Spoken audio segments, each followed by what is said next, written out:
Quand nous vivons par cette vie que le Seigneur Jésus nous propose, une vie sans mélange,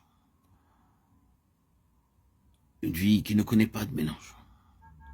Si nous vivons, vous et moi, par la vie du Fils de Dieu, nous deviendrons des personnes toujours plus transparentes, absolument honnêtes, absolument droites, absolument carrées. Tout ce qui ne revêt pas en nous ce caractère déclare que, de façon ou d'autre, nous allons à l'encontre de cette vie, où nous ne sommes pas mus par cette vie. Et la croix nous implique en cela.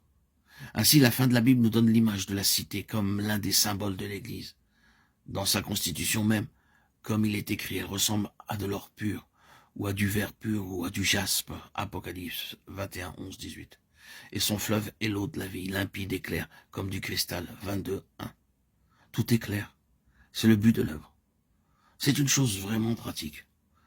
En ce qui concerne les chrétiens véritables, les chrétiens qui sont vraiment crucifiés avec Christ, il devait y avoir une ferme et constante progression dans la transparence, s'éloignant toujours plus de la duplicité, de la tromperie, de l'obscurité, de tout ce qui appartient à ce domaine-là.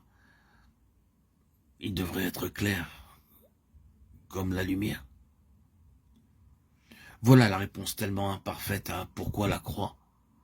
Le péché, la justice et la détermination de la nature des choses, un jugement qui tranche de façon définitive, qui assigne la place des choses. Tu as été pesé dans la balance. C'est le premier point. Tu as été trouvé léger. C'est la deuxième étape. Ton royaume sera divisé, la troisième étape. Le jugement est entier, le Seigneur Jésus a accompli tout cela dans la croix. Cela peut être le côté plutôt sombre, mais c'est une délivrance merveilleuse que le Seigneur Jésus a opérée pour nous dans sa croix. Pense un instant à ce en quoi nous étions impliqués.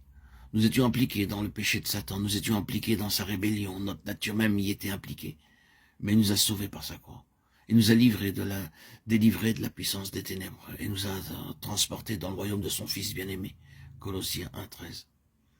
Il nous a libérés, il nous a donné une autre nature et nous a placés sur le chemin de la cité de Dieu. Comme nous le savons, cela n'est pas un lieu géographique, mais une condition spirituelle, pas quelque chose d'objectif, mais un état intérieur et subjectif.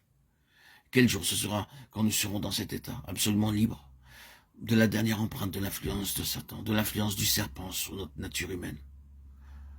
Que ce sera un grand jour, oh oui, quel jour merveilleux sera-t-il. Mais il nous a mis sur ce chemin le jour où nous sommes venus à la croix. Et celui qui a commencé en vous cette bonne œuvre la rendra parfaite pour le jour de Jésus-Christ. Philippiens 1,6.